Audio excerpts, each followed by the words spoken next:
Y vamos a empezar. Como siempre, para los que recién empiezan, para los que se unen hoy, para los que están viniendo por primera vez, ¿cómo me definirían un electrocardiograma? ¿Qué es un electrocardiograma?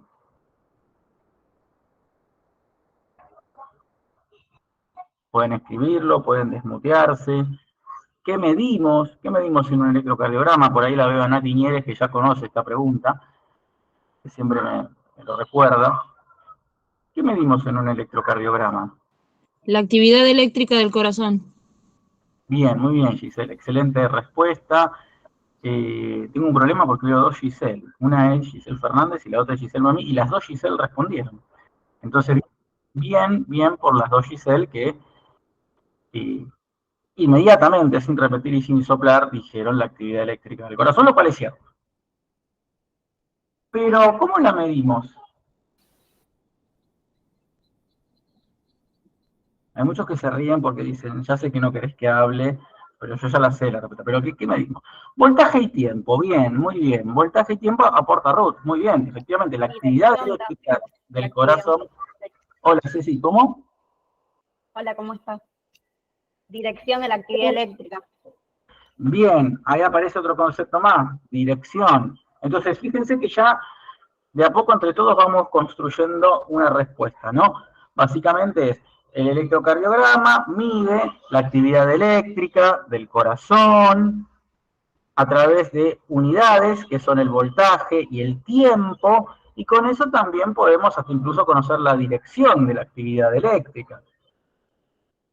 ¿Pero qué medimos en el electrocardiograma? ¿Puede ser ondas, segmentos e intervalos? Muy bien, o sea, lo que medimos, la actividad eléctrica del corazón, todo esto que están diciendo, se expresa y manifiesta mediante ondas, segmentos e intervalos. Y como bien dijeron, las ondas, ¿qué se mide de las ondas? De todo lo que mencionaron recién. ¿Qué es lo que medimos de una onda? El voltaje y la duración. El voltaje y la duración en el tiempo. Y la duración, y algo más. Forma o característica. Y la polaridad también de las ondas. La morfología. Perfecto, todo es correcto, ¿sí? La amplitud, que es lo que medimos en voltaje, perfecto. La duración, que lo medimos en tiempo, está perfecto. La morfología, que también está perfecto. Y la polaridad. Entonces, fíjense cuántas cosas medimos y cuántas cosas analizamos, que lo hacemos en el día a día, ¿no? Porque claramente una alteración en cualquiera de estos parámetros nos habla de una alteración, ¿o no? Pero insisto, ¿qué medimos en el electrocardiograma?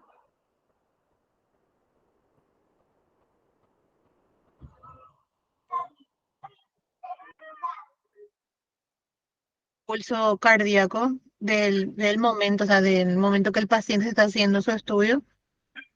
Por ejemplo, como dice Fátima, si nosotros tomamos una sucesión de impulso, o sea, si tomamos toda la actividad eléctrica y la sucesión de la actividad eléctrica, o hacia dónde va además, también podemos llegar a conocer el pulso del paciente, podemos conocer el ritmo, hacia dónde va. Fantástico. Pero, ¿qué medimos en el electrocardiograma?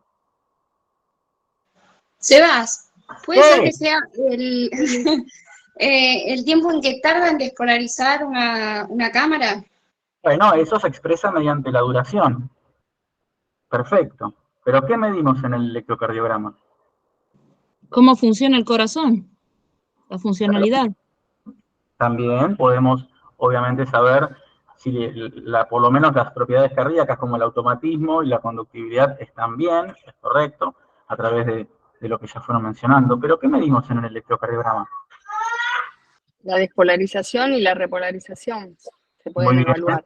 Eso se evalúa mediante la polaridad de las ondas, como dijeron, muy bien. Sí. ¿Pero qué medimos en el electrocardiograma? Cuadraditos, milímetros. Ah, muy bien, Nati, Nati se ríe porque, claro, Claro, en realidad nosotros estamos midiendo milímetros. ¿De acuerdo? Estamos midiendo, como dijo Juan, cuadraditos. No, estamos midiendo milímetros. Medimos milímetros para arriba y milímetros hacia los costados. Para arriba, para abajo, hacia los costados. Tomamos un punto de partida y medimos milímetros para arriba y para abajo. Y uno dice, che, pero eso es obvio. Sí, es obvio, pero uno no lo asume. Porque en realidad, el hecho de conocer la cantidad de milímetros que mide una onda, nos ayuda a saber si esa cantidad de milímetros expresa un valor patológico, si expresa un valor normal. En términos de voltaje, por ejemplo, la cantidad de milímetros que tiene que durar una onda, la cantidad de milímetros que tiene que durar en el eje vertical, es el voltaje, y la cantidad de milímetros que tiene que durar en el eje horizontal es el tiempo. Entonces, este aquí, que nosotros en realidad estamos midiendo milímetros y luego asumimos y hacemos una conversión. En el eje vertical, a los milímetros los convertimos en milivolts. Y decimos que para considerar un milivolt, tiene que haber determinada cantidad de milímetros o determinada cantidad de cuadraditos. ¿Y cuál es el estándar en voltaje, el estándar normal en voltaje para el electrocardiograma?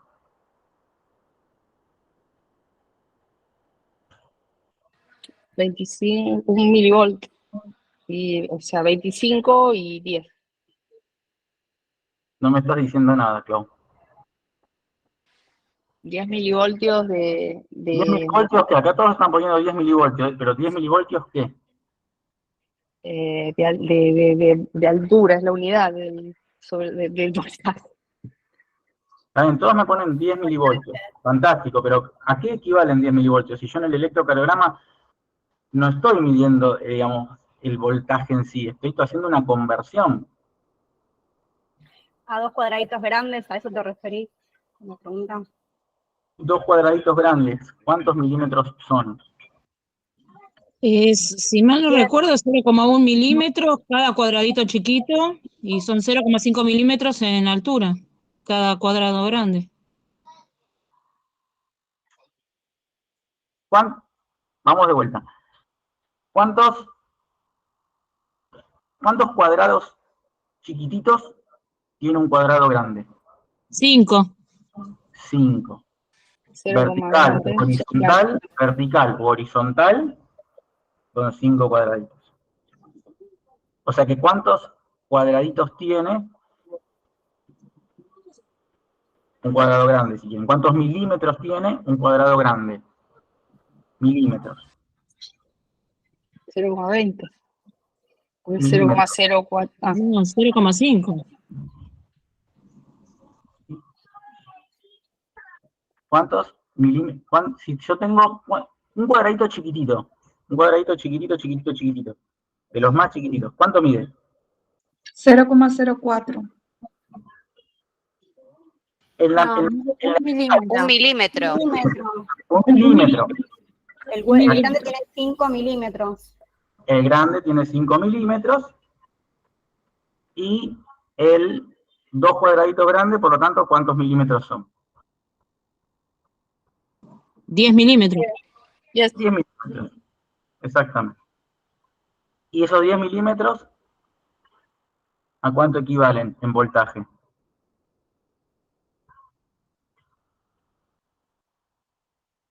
Exactamente, 1 milivoltio. Esto es, entonces cuando nosotros vemos la famosa frase de 10 milímetros barra MB, barra milivolts, está diciendo en realidad que en el eje vertical 10 milímetros nos representan 1 milivolt. Estamos haciendo una conversión. ¿Se entiende? Y eso es el estándar. Ahora, pensémoslo en el eje horizontal. Hay una traducción en tiempo. ¿Cuánto tiempo dura 1 milímetro en el eje horizontal? 0,04 segundos. 0,04 segundos. O sea que en el eje horizontal, 1 milímetro representa 0,04 segundos. Y 5 milímetros, ¿cuánto representa? 0,20 segundos. 0,20 segundos, o sea, lo que es un cuadrado. 0,20 segundos. Por lo tanto, ¿cuántos cuadrados grandes hay en un segundo?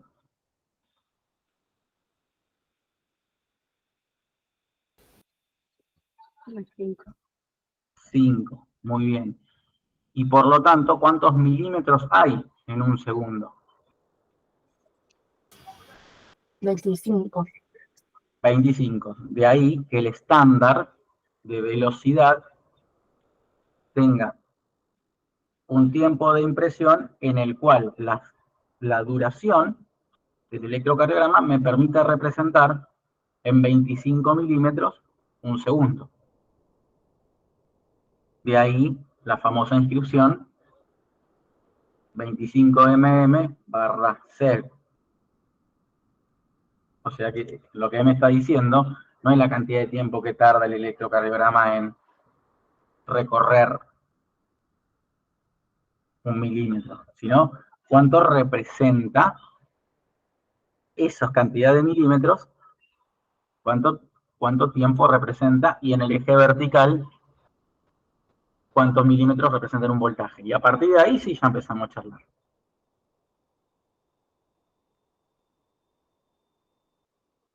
Y cada milímetro que recorre una deflexión nos está indicando algo. Y ahí sí, lo que ustedes quieran, y todo lo que dijeron, que está fantástico. Es lo que dicen todos los libros. Es lo que aprendemos todos. Impulso eléctrico, todo lo que mencionaron que está bárbaro. Pero estamos midiendo milímetros, y estamos haciendo una conversión. Entonces, ¿qué pasaría cuando yo después tengo que decir, bueno, vamos a hacerle una reducción, o vamos a hacerle el estándar a la mitad, o vamos a hacerle la velocidad al doble? ¿Para qué querría hacer yo esas cosas? O sea, necesito que, si yo necesito medir, o tengo que tratar de percibir ondas pequeñas. Para abrir Como el trazado y poderlo ver más en detalle, y poder Claro. detectar pesos ocultas o definir más el trazado. Efectivamente, como dice Clau, como escribe Gisela acá, básicamente si yo después, cuando hago el 50, básicamente lo que estoy diciendo al electro es, ¿sabes qué? No me alcanza con que me representes en 25 milímetros un segundo. Necesito que, pasámelo al doble. Necesito que me des, que 50 milímetros me equivalgan a un segundo para poder ver si puedo enganchar algo más, alguna deflexión oculta. O incluso aumentar también el voltaje, aumentar la amplitud. La verdad que no me alcanza con que 10 milímetros me representen 1 milivolt. Estoy buscando ondas chiquitas que no sé si están escondidas, si no están escondidas, necesito hacer esas cosas. Entonces uno programa ahí el electrocardiógrafo, y el electrocardiógrafo, que es una obra de bioingeniería, básicamente lo que hace es seguir esos pasos y después darnos una representación gráfica. El electrocardiograma básicamente es un gráfico. Y nosotros lo que tenemos que tratar de entender en el electrocardiograma es si la onda va para arriba, si la onda va para abajo, cuánto tiempo tarda en llevarse a cabo esa onda, o como bien dijo Juan, cuánto tiempo tarda ese segmento, o como bien también mencionaron por ahí, cómo es esa morfología. Entonces, eso es lo que yo tengo que tener programado en la cabeza. Y con esa premisa, yo tengo que trabajar en el día a día. Para después poder, justamente, hacer otro tipo de deducciones. O hasta incluso entender los algoritmos más complejos. Para los que están acá que hicieron el training de arritmias, la vez pasada estuvimos viendo el algoritmo de Brugada para las taquicardias de QRS ancho, vimos algoritmo de Berekel, por ejemplo, que son algoritmos que se utilizan, y básicamente están basadas en estas premisas. Están basadas en el hecho de que si el impulso toma una dirección, o el impulso tarda un poquito más porque viaja por músculo, por determinado sector, va a ser una determinada muesca, y eso se está expresando básicamente en milímetros. y en morfología. Entonces, por eso yo creo que esas cosas uno las tiene tan automatizadas y de repente no siempre en el día a día las lleva consigo. ¿Bien? Bueno, vamos a presentar ahora. Es decir, vamos a poner unas diapos.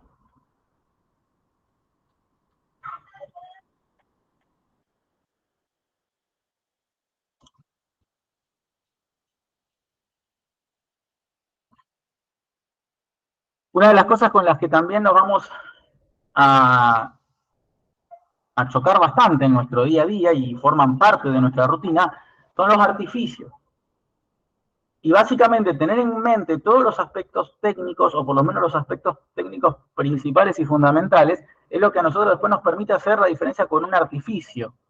Saber qué es un artificio, saber qué es una morfología prolija, nos invita cada día a que cuando uno se da cuenta cuando es un artificio, pero a veces que no, que es más complejo, y se pueden hasta incluso confundir con la regla. Brevemente, para ser un poco categóricos nada más, decimos que un artificio, según la Real Academia Española, viene de artificial, que obviamente artificial es hecho por mano o arte del hombre, no natural, falso, producido, hay un montón. Básicamente, algo que es un artificio es algo que es no natural o que es incluso falso o que no es real.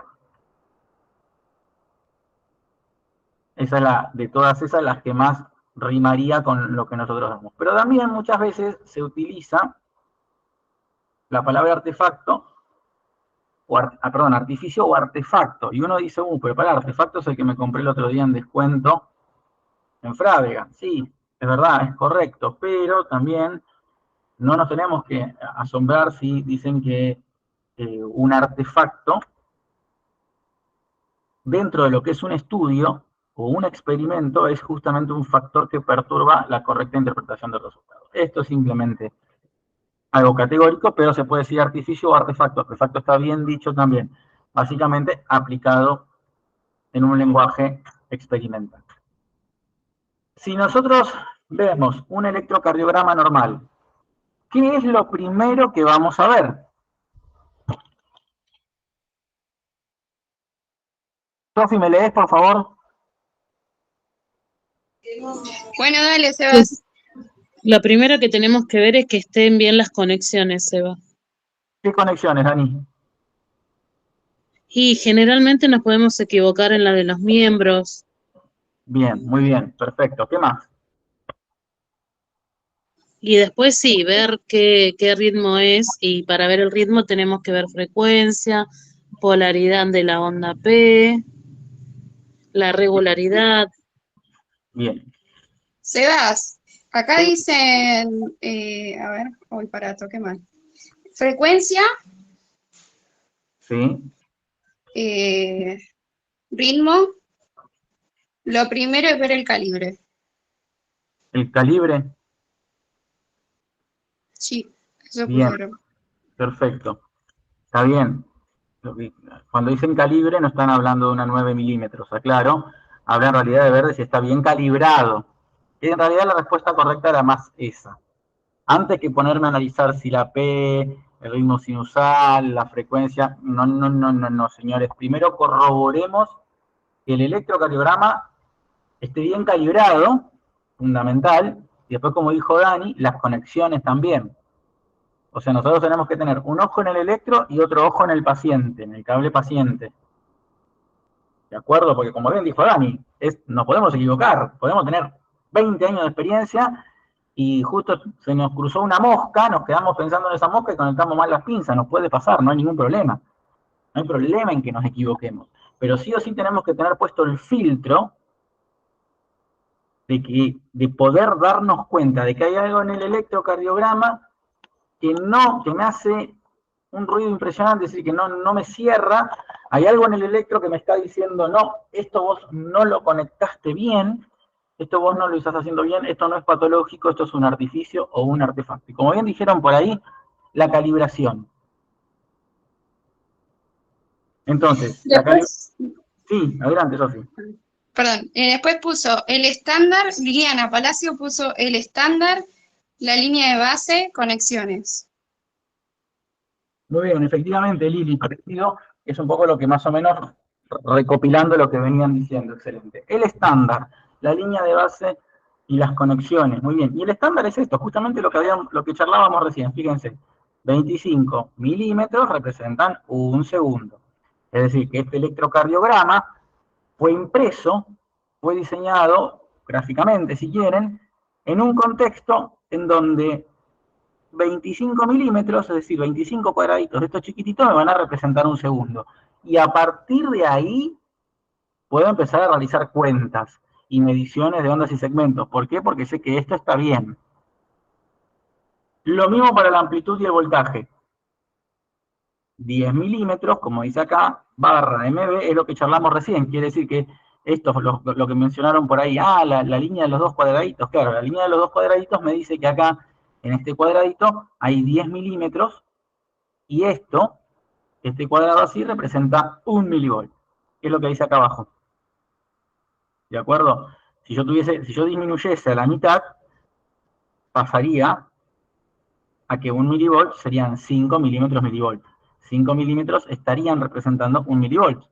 O si lo subo al doble, para cuando hay hipovoltaje, 20 milímetros me estarían representando recién 1 milivolt. ¿De acuerdo? Entonces, bien, fantástico. Hasta acá venimos bien.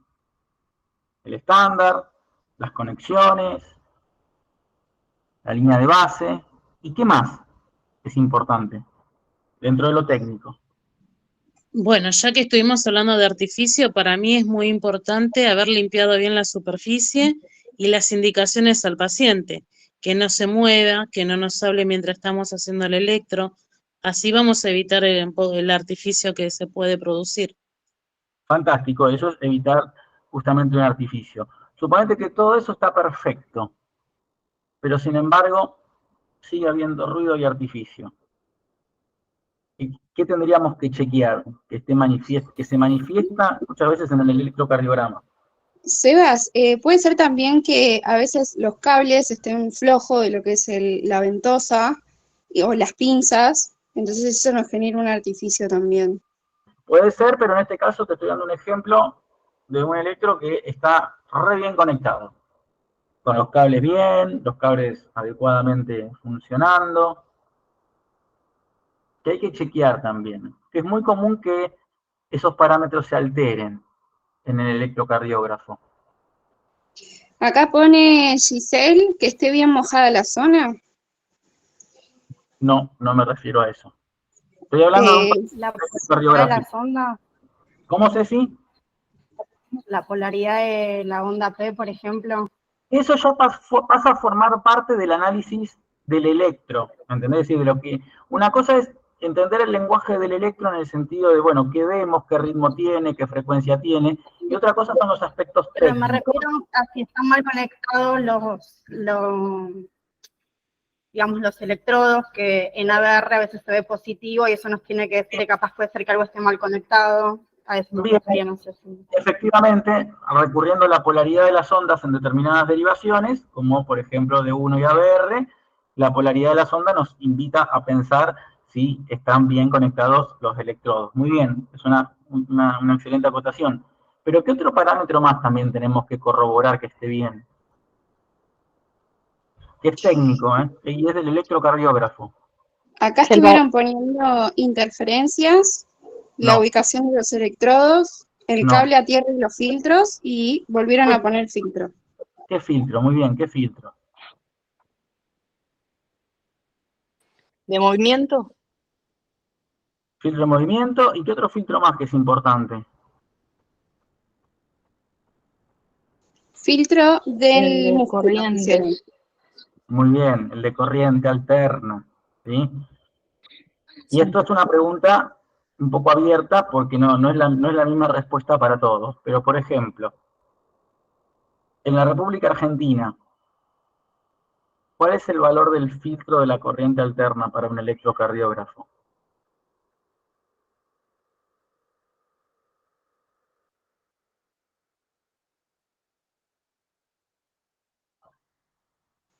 $60 Hz pusieron. ¿Alguna otra propuesta?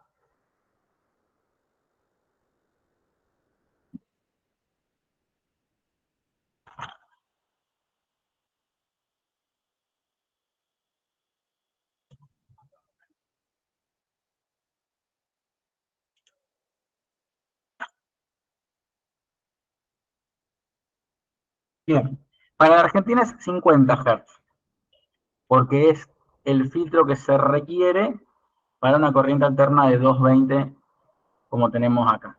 En otros países, donde la corriente alterna es distinta, se aplica de 60 Hz. Y muchas veces cuando hay ruido, y quienes por ahí no son técnicos o no están muy avesados con esto, dicen, debe tener un problema de filtro porque el paciente está re bien conectado, los cables están bien, y van y suelen decir, vamos a cambiar los filtros. No, los filtros no se cambian, los filtros de corriente alterna no se cambian. ¿De acuerdo? El filtro de corriente alterna tiene que quedar siempre en el mismo valor, al menos que uno tenga un electrocardiógrafo propio, se lo lleve a otro país y la corriente alterna de ese país sea distinta. Por eso, y con eso se corrobora con el manual de instrucciones. ¿Sí? Por eso, yo siempre digo, los técnicos tenemos que ser muy amigos del manual de instrucciones y de las advertencias que nos suelen dar los manuales, porque básicamente los únicos que estamos capacitados para poder entender ese lenguaje, para poder entendernos y llevarnos bien, también somos los técnicos. Y hay una tendencia importantísima, y está bárbaro, y me parece excelente, y así debe ser, a que los técnicos tengamos un amplio conocimiento clínico, o un amplio conocimiento diagnóstico, lo cual es real, pero está muy rudimentaria la parte del aspecto del conocimiento técnico. Agarramos un manual de instrucciones de un equipamiento y no lo sabemos entender, y la realidad es que uno entiende y dice, bueno, pero eso lo puede saber el técnico en electromedicina. Sí, por supuesto, es correcto, pero nosotros tenemos que estar también alineados, de la misma manera que estamos alineados con el cardiólogo, alineados con el técnico en electromedicina. Porque el día de mañana, cuando se rompe un cable, cuando un electro no sale bien, o cuando un electro o un cable no saben qué le está pasando, lo primero que nos vienen a preguntar es al técnico. Pregúntale al técnico, porque es técnico y sabe. Y después nos preguntan, ¿qué pasa con los filtros? Y no estamos sabiendo distinguir esto. Entonces, con esto en realidad, lo que yo les quiero transmitir es, tengamos bien en cuenta los parámetros técnicos, porque muchas veces conocer de los parámetros técnicos nos alivia, nos ayuda en muchas cosas. Y he visto casos, me han escrito gente donde me dice el equipo no funciona, anda mal, lo tengo que llevar a reparar, y en realidad era simplemente una cuestión o de configuración, o una cuestión simplemente hasta incluso de filtros, y toquetean los electrocardiógrafos que a veces están en guardias y pasan de mano en mano, muchas veces cuando no está bien hecha la técnica, o porque incluso puede tener ruido no solo porque esté roto un cable, puede haber algún aparato alrededor que esté haciendo justamente alterna y de corriente alterna. Bueno, los filtros están para eso. A veces no son suficientes los filtros, entonces uno tiene que o alejarse del aparato, o no enchufar el equipo y hacerlo con batería, o tratar de apartar aquello que está haciendo alterno. ¿Sí? Y después sí, vamos a todos los parámetros que ya conocemos. Ritmo, frecuencia y listo. Voy a volver a retomar sobre lo que aportó Ceci, que también en un principio lo había dicho Dani, que es, tengo que mirar las polaridades de las ondas, de la onda P y de la onda R, tanto en D1 como en ADR. ¿Por qué? Porque eso es lo que a mí me da la pauta de que yo puse bien los cables. Si puse al revés los cables, estas derivaciones van a estar invertidas. Por lo tanto, lo que es D1 y ABR tiene que ser un acto reflejo en nosotros para ver, y si yo veo que D1 tiene la P positiva, el QRS positivo, la onda T positiva, y ABR es todo negativo, como tipo imágenes, como si fuese prácticamente una imagen en espejo, listo, me quedo tranquilo, está todo bien conectado. Puedo seguir adelante con el análisis. Veo que estén todos los parámetros calibrados, veo que los hercios se condigan o pertenezcan a los filtros de corriente alterna correspondientes del país en el que estamos. Y ahí seguimos luego con el análisis. Otro parámetro interesante siempre a ver es el tema de las precordiales para saber si están bien conectadas.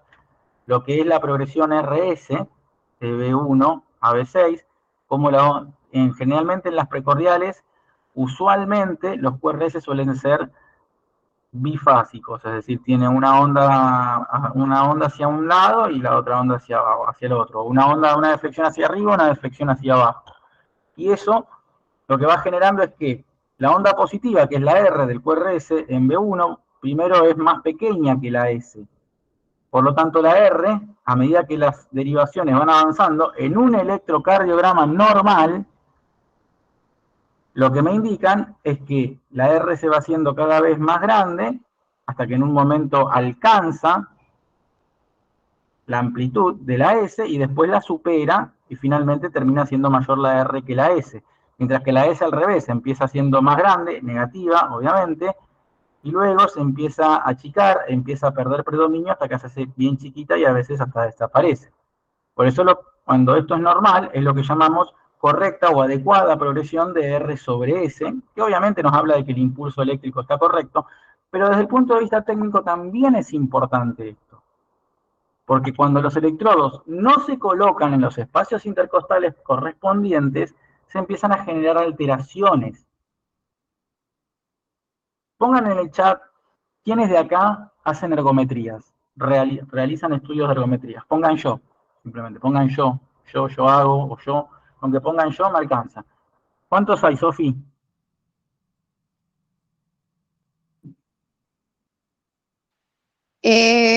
Por ahora 3. Bien. 4. Vale, No sé si cuento yo con la prueba que hice, que estuve un tiempo practicando, pero no sé si cuenta. ¿hacen o hicieron? ¿Quiénes hacen o hicieron, si quieren? Bueno, yo. Rotaron. Bien, muy bien, por eso. Bien.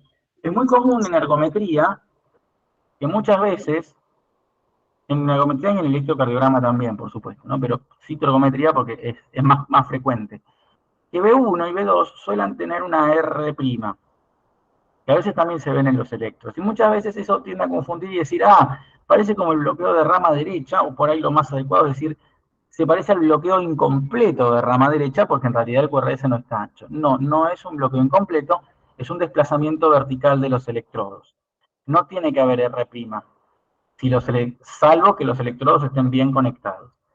Pero en un paciente normal, una R' que simule un bloqueo incompleto de rama derecha, es un desplazamiento vertical de los electrodos. Es decir, B1 y B2, en vez de estar en el cuarto espacio, se pusieron en el tercero, hasta incluso en el segundo. Y es muy común.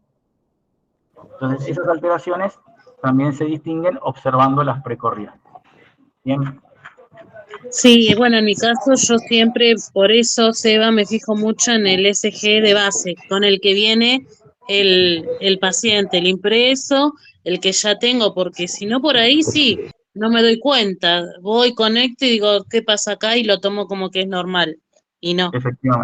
Efectivamente. Siempre, a veces, de todas maneras, si no, a la vieja usanza, contando los espacios intercostales también, ¿sí? Y no olvidarse de, bueno, acá les marcaba la onda T como algo de que la onda T también siempre tiene que ser positiva, es un parámetro también de que la onda T esté positiva, salvo en B1 en el caso de las mujeres y D3, que son variables de la normalidad. Entonces, ¿cómo pueden ser las malas conexiones? Bueno, tenemos las que son más comunes y las que son poco comunes. Obviamente que se da, en la mayoría de los errores se dan en torno a esto, en inversión de los cables de las extremidades e inversión en los cables de las precordiales. Perdón. Es importante conocer las características que tiene un cable paciente, las características que tiene las pinzas, y recordar, por sobre todo, siempre lo lindo es que las pinzas se condigan con los colores del cable paciente, porque es más fácil reconocerlo, obviamente, pero a veces cuando no cuentan o cuando no las tenemos todas las pinzas, siempre es importante reconocer las terminales de los electrodos del cable paciente, fijarse allí, o el color o la sigla en inglés, que generalmente viene RA, RL, LA, LL. Conocer las siglas en inglés es importante, porque a veces no tenemos las pinzas, a veces se nos rompen y no tenemos colores para poner y vamos reemplazando, y las pinzas es una muy buena ayuda de memoria, pero no hay que olvidarse de mirar las terminales, ¿sí? ¿Cuáles son los errores más típicos? Bueno, el intercambio de los miembros se dividen básicamente en 4 tipos de intercambios. El de los miembros puede ser un intercambio que se llama intercambio homolateral, en donde cambiamos en un mismo hemicuerpo los electrodos. El electrodo del brazo se pone en la pierna y el de la pierna en el brazo. Eso sería un intercambio homolateral. Es raro que pase.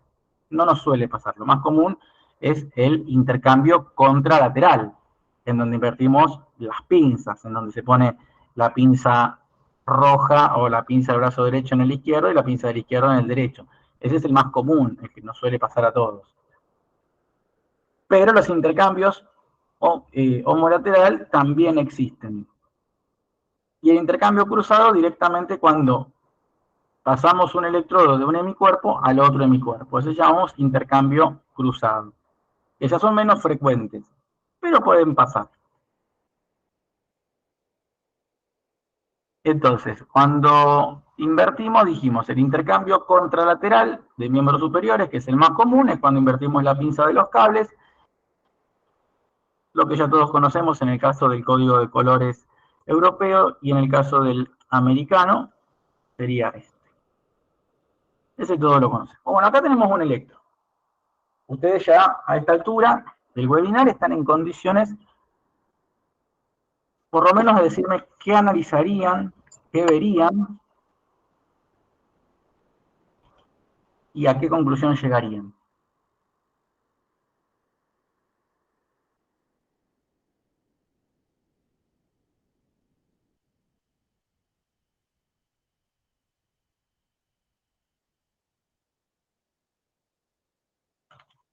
Aplicando todo lo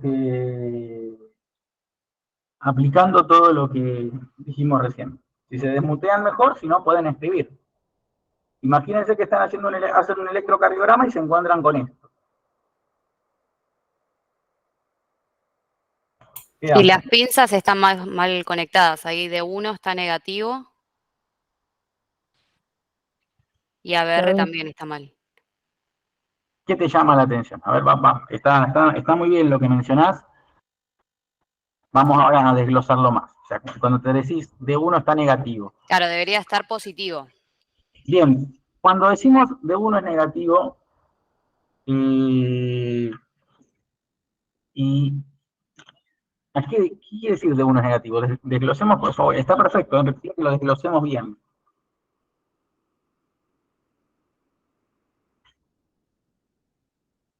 ¿Qué significa D1 es negativo? Porque yo, por ejemplo, también puedo tener un QRS negativo en D1 en una secuela de infarto, en un hemibloqueo posterior, en una vía accesoria. O sea, son muy poco frecuentes, pero ¿a qué nos referimos que D1 es negativo? La P se ve negativo. Debería ser positivo. Bien, la P y ¿qué más? La T. Y claro, o sea, todo Y en el realidad. QRS y la T, Claro, todo el todo. complejo. Cuando decimos D1 es negativo, todo tiene que estar negativo. No me alcanza con que solamente el QRS sea negativo. Tiene que ser la P negativa, el QRS y la T también. ¿De acuerdo? O sea, cuando uno dice sí, D1 es negativo, está bien, pero tomemos como negativo D1 a todo el latido cardíaco, desde el inicio de la P hasta la onda T. Acá en ABR es exactamente lo mismo. Que de hecho, ABR, si yo me guiase por el QRS, parecería tener más predominancia negativa incluso. Pero no me cierra. ¿Por qué? Porque tengo una T positiva en ABR, perdón, una T positiva en ABR. Que no tengo que tener una T positiva en ABR. Y la P ahí, también ahí, está medio isodifásica, medio escondida. Entonces, acá sí yo ya recontra desconfío. Ahora, ¿puede ser esto una dextrocardia? No, ¿Por qué? deberían cambiar las precordiales.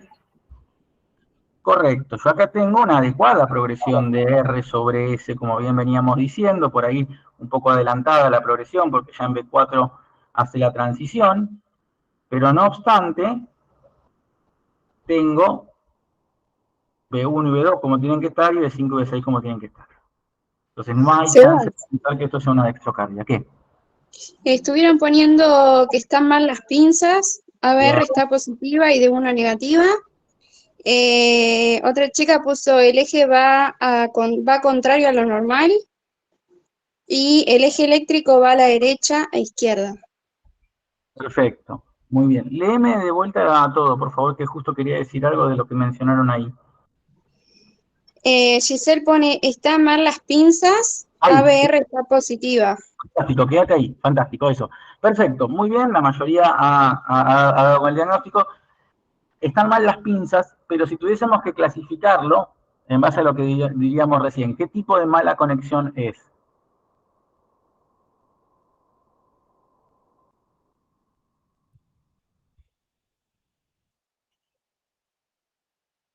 ¿Contralateral era? Contralateral, muy bien. Perfecto. Contralateral de miembros superiores. ¿Sí? Lo que a nosotros nos enseñan como mala conexión es un ejemplo de varias malas conexiones que hay. Y el verdadero nombre que se le ha dado, incluso hay un artículo y demás, es el intercambio contralateral de miembros superiores. ¿De acuerdo? O sea, este de acá. Ahora, si yo hago un intercambio contralateral de miembros inferiores, ¿pasa algo en el electrocardiograma?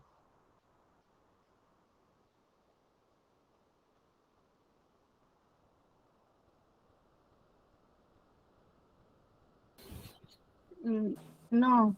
Yo diría que no, No. porque incluso en pacientes amputados, a veces hay que ponerlos en una misma pierna. Efectivamente. Pasar pasa, pero son cambios imperceptibles que no alteran.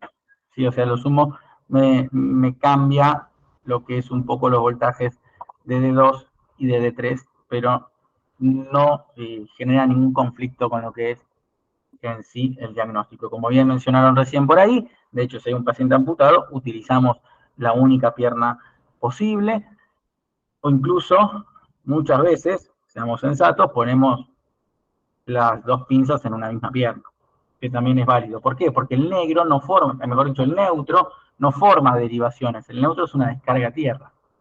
Entonces no forma derivaciones. Entonces, lo ponga donde lo ponga, no me debería generar ningún tipo de inconveniente. Bien, fantástico. Muy bien, chicos.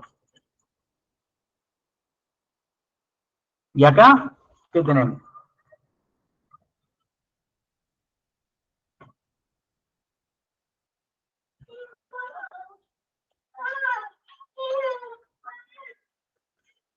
O sea, ¿qué dirían?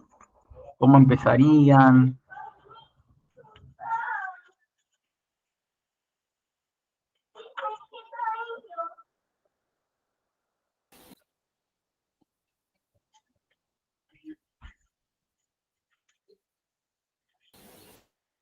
Acá también se ve de 1 negativo, como decimos el anterior.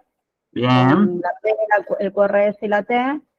El Bien. ABR se ve positivo, pero no hay progresión en precordiales. Efectivamente. Muy buen dato. Y entonces, Esto sí puede ser una dextrocardia.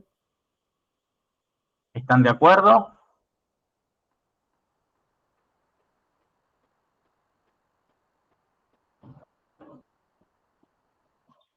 ¿Qué dicen en el chat, Sofi?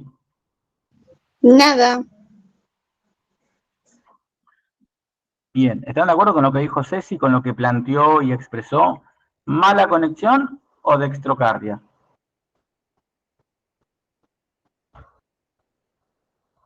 Dextrocardia ponen acá.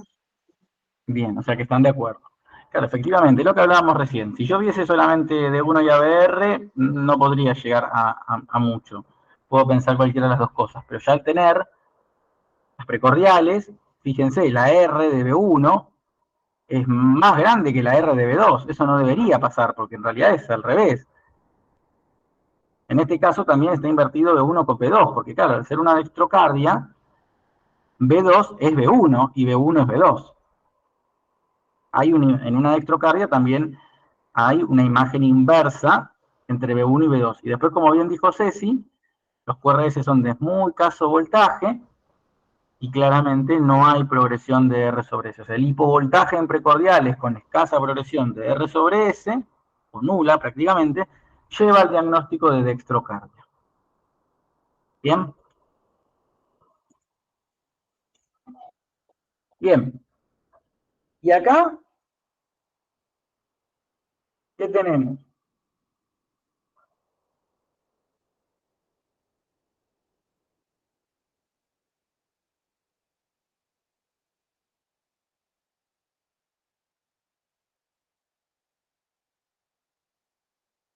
Vamos que ya falta poco. Es jueves, hace mucho calor, es tarde. Un poquito más y ya lo terminamos. ¿Ante qué estamos?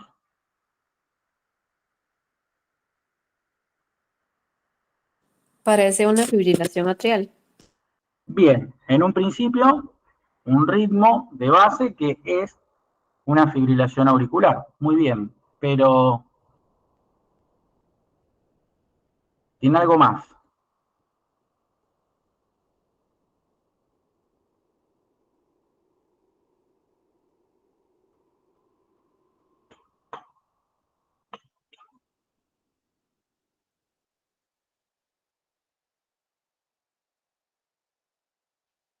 Sebas, acá dice mala conexión.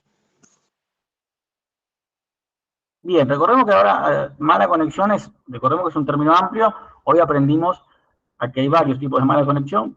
¿Qué tipo de mala conexión dirían que es? D1 negativa y ABR positiva. Bien, entonces, ABR positiva. Ponen acá. Debería estar cruzada. ¿debería qué? Debería estar cruzada, ¿no? La Bien, conexión Dicen cruzada. intercambio contralateral de miembro superior. bien, bien, bien. Ahora yo pregunto, ¿no? No tenemos P, por lo tanto al no tener P y la fibrilación nos enmascara la T, nos quedan solo los QRS. Pero ¿qué pasaría si esto fuese una secuela de infarto lateral, de cara lateral?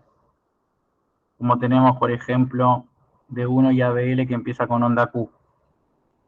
¿Podría ser una secuela de infarto de cara lateral, no onda Q?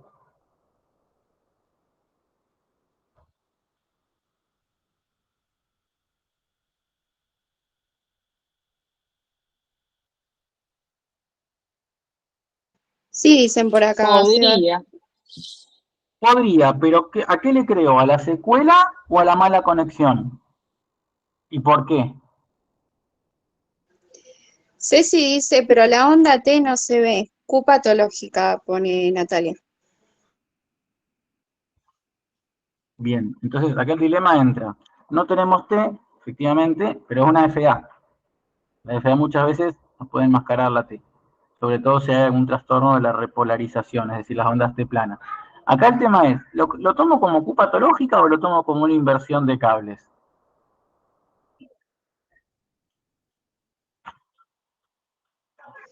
Acá Vanessa dice, primero miraría los cables y después veo la secuela.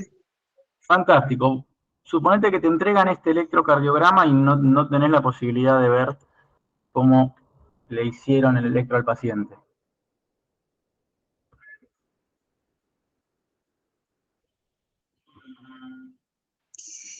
Acá Fátima dice, mirar límites de voltaje para la onda Q. Y continúan con Q patológica. Perfecto. Primero que nada, entender el concepto de Q patológica, ¿sí? Primero que sea ¿Puedo mayor... preguntar algo? Sí, Si fuese una Q patológica, ¿debería aparecer en la precordial? muy bien, muy bien, muy bien, muy bien. Vamos a repasar eso, ¿sí? La Q patológica, por empezar, para ser considerada patológica, tiene que tener una amplitud de mayor al 25% de la R, ¿de acuerdo? Y tener una duración de 0,04 segundos para los casos de la Q necrótica, ¿no? De las secuelas de infarto. Pero el secreto también está en lo que acá dijo Ceci. La realidad es que D1, en un electrocardiograma normal, como el que vimos, uy, me fui, como un electrocardiograma normal en el que vimos, acá, perdón, D1 tiene que tener una similitud de entre el 90 y el 100% con B6. ¿Por qué? Porque D1 se ubica a los 0 grados del plano frontal del eje que todos conocemos, y B6 se ubica a los 0 grados del plano horizontal. O sea, están en el mismo grado de los sistemas exoaxiales, tanto del plano frontal como del horizontal. Entonces, D1 tiene que ser muy parecido a B6, muy parecida, no prácticamente igual, aunque sea un 90% tiene que ver. Entonces, si yo tengo alterado B1, por algún motivo también tengo que tener alterado B6. Si volvemos a nuestro ejemplo, el que estábamos viendo recién, como bien dijo Ceci, D1 no tiene similitud con B6. Miren B6, no tiene Q, ni B5 tampoco. Entonces, ante un caso de una fibrilación auricular, que no tengo P, que la T por ahí, o sea, está ahí medio plana y tampoco nos aporta demasiado, y nos entra la duda, bueno, a ver B5 y B6. ¿De acuerdo? Entonces, ese es el otro aspecto técnico a tener en cuenta cuando tenemos un FA o cuando queremos corroborar incluso mismo en un electro, ¿no? Que muchas veces dicen, no, bueno, pero a ver, es positivo, puede ser un infarto de tronco. Sí, todo muy lindo, pero miremos B5 y B6. Eso es un detalle técnico, en realidad una percepción técnica importante, y no, con eso ya despejaríamos un montón de dudas, ¿sí? Bueno, bien, respecto a las malas conexión, estaba el intercambio contralateral, el intercambio homolateral, bueno, todo eso ya lo vimos. Y acá tenemos un ejemplo, es poco común, pero de mala conexión, que es el intercambio homolateral derecho. Es decir, cambiamos el brazo derecho por la pierna derecha. No vamos a dar cuenta que hay una mala conexión. Sí, nos vamos a dar cuenta que hay una mala conexión, básicamente porque tenemos todo lo que es de 1 negativo, ABR negativo, la precordial y la progresión de R sobre S está sin alterar. Pero lo que más ocurre, también que nos damos cuenta, ¿por qué nos damos cuenta que es homolateral? Porque básicamente hay un hipovoltaje en las derivaciones de la cara inferior. Si nos fijamos, D2 prácticamente no tiene complejo QRS. Y eso puede ocurrir por dos cosas, o porque hay un cable cortado o porque hay una mala conexión.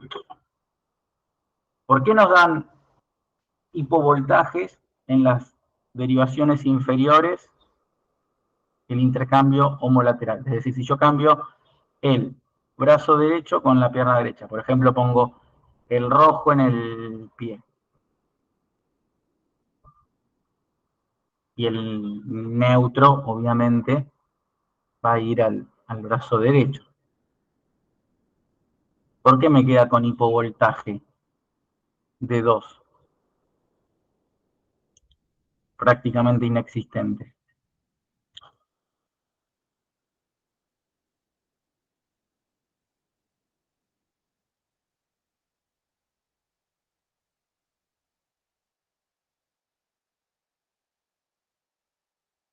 ¿Qué dicen en el chat, Sofi? Nada, Sebas. Bien. Yo estaba pensando, aportando, ¿no? Que puede ser también como que si pones un cable neutro en donde debería estar el rojo, el amarillo o cualquier color que corresponda al lugar donde tendría que estar, rompes con el triángulo de Beethoven y rompes con la polaridad, entonces después no se va a ver bien el voltaje en la derivación. Efectivamente, respuesta muy acertada. Se altera el triángulo de Beethoven. Recordemos cuáles son las derivaciones bipolares que forman el triángulo de Beethoven. Entonces, si yo pego el rojo al verde, hablando en términos de pinzas, o el electrodo del brazo superior lo pongo pegado al de la pierna inferior, básicamente estoy alterando el triángulo de Beethoven. Entonces ya sabemos que la derivación de 2 se forma con la pinza del miembro superior derecho y la pinza del miembro inferior. El tema es que ahora yo bajé tanto la pinza, las puse una al lado de la otra, por lo tanto el dipolo que me quedó es muy chiquitito para poder percibir tanto campo magnético como una corriente eléctrica ventricular. Y eso no significa que el cable esté roto.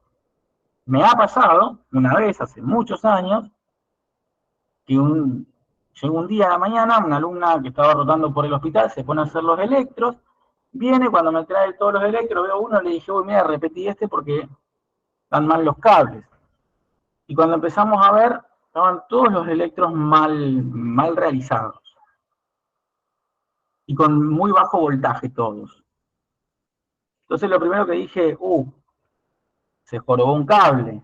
Debo tener un cable que anda medio flojo, medio roto. Y la realidad es que después, observando el electrocardiograma, claro, teníamos un equipo que tiene conexión habitual con la americana. La conexión americana. Es decir, la de negro, blanco, verde y rojo, no la tradicional que conocemos todos. Entonces, eso quedó un fin de semana y los médicos que estaban el fin de semana, para no confundirse, directamente agarraron y le pusieron las pinzas del color correspondiente a los cables. Fantástico, hasta ahí todo bien. El problema vino que después, cuando quisieron volver a poner las pinzas, las colocaron en cualquier lado. Entonces, las pinzas estaban colocándose correctamente en los miembros, pero las pinzas no estaban bien colocadas en los electrodos. Estaban cruzados. Por eso yo le decía la importancia de no solamente guiarse por las pinzas, sino también guiarse por el color de los electrodos, porque nos pueden dar muy malas conexiones y hasta incluso pensar que hay un cable roto, cuando en realidad no lo es. Bien, bueno, ya estamos llegando al final. Sofi, ¿qué hora es a todo esto? Son las 9:07. Bien, bueno, para no abrumarlos con más cambios laterales, voy a mostrar simplemente una cosa más. Y ya los dejo ir, nos quedaron muchas más cosas por ver, muchas más cosas lindas, obvio. Pero bueno, ya es tarde. A ver, para los que leemos y leen Holter, otra cosa que también es muy habitual de encontrarnos. ¿Qué opinan?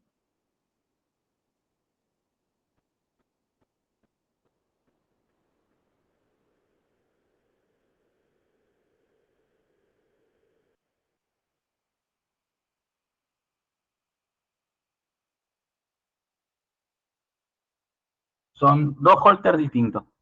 Arriba es uno y abajo es otro. Dos pedacitos de Holter.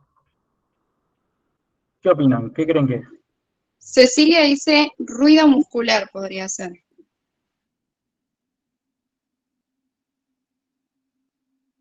Uh-huh. Un artificio. ¿En los dos? En el de arriba, Seba. En el de arriba, Seba, te decía que es un artificio que genera una pausa falsa. Por eso es importante siempre no ver un único canal. A ver, ¿y por qué? ¿Cómo lo justificarías vos, todo esto que estás diciendo? Que es una falsa pausa y no una pausa real. Porque, por ejemplo, en el canal 2 y 3, uno puede pensar que es una pausa, pero en el primero se ve mucho ruido, como si fuera un movimiento muscular o que se desconectó un cable, porque ni siquiera se ven ondas, nada, solamente simplemente ruido. Sí, pero no me convence. Los RRs anteriores, que vienen regulares, una vez que aparece ese artificio de arriba, dejan de ofrecer ese intervalo y se convierte en una pausa que en realidad no es, me parece a mí, ¿no? Que es el reflejo del artificio que está captando arriba. Bien, ¿qué más? ¿Qué otra cosa más nos hace un clic? ¿Cómo? La línea de base, como... A ver. O sea, son tomas. ¿Qué pasa con la línea de base, Juan? O sea, que no parece tan recta, parece como que Es el demasiado último lisa. latido se levanta y después baja y vuelve. Muy recta para una línea de base que de base, como venimos viendo los anteriores, tiene todo lo que son los miopotenciales y demás. O sea, ¿y qué pasó? Que en una pausa no va a salir tan recto. O sea, desconfíen de una línea tan recta. La de abajo, que sí es real, la pausa, si nosotros vemos la línea de base que tiene y se parece a la línea de base, es una pausa real. Está acá una línea tan recta, básicamente hay una completamente falta de sensado completa, no se ha sensado absolutamente nada, probablemente se haya corrido por algún movimiento el electrodo y haya habido, mejor dicho, un infrasensado. Pero hay otra cosita más, otra cosa más, y para mí define al 100% que es una pausa. ¿Qué es? Perdón, que es un artificio. ¿Qué es? Sebas, acá estuvieron poniendo el de abajo me hace ruido, el QRS le sigue al artificio, la evidencia. Muy bien, efectivamente. ¿Quién puso eso, Sofi? Vanessa. Excelente, Vanessa, muy bien. El QRS que le sigue a este artificio, este supuesto QRS, es un QRS amputado, ¿sí? Fíjense que uno puede decir, che, pero no puede ser un escape. Sí, todo muy lindo, pero un escape así con tan poquito voltaje, ¿qué es esto? En un escape ventricular tiene que tener incluso más voltaje que el basal, ¿no? Y este QRS que pasó, petizo, le cortaron la cabeza. Entonces, acá, estos dos canales, este QRS amputado, básicamente, infrasensado, si quieren, pongan el nombre que quieran, nos está diciendo, recién acá se recupera la señal. Entonces, algo tan liso y un QRS amputado nos inclina el artificio. En cambio, acá abajo no. Acá para mí no hay nada que dudar. La línea de base no es recta. El silencio eléctrico se debe a ausencia de un impulso, ¿sí? Entonces es muy, muy, muy importante lo que dijo Juan. Primero que nada, ver siempre los tres canales y ver cuando hay pausa, fijarnos, este tipo de trazados no son para nada reales y obviamente si hubo una interrupción del registro, ver dónde retoma. Y si retoma con una deflexión, un QRS, analizar esa deflexión para ver si realmente se trata de un QRS o se trata de que recién ahí recupere la señal. ¿Bien? ¿Se entendió esto?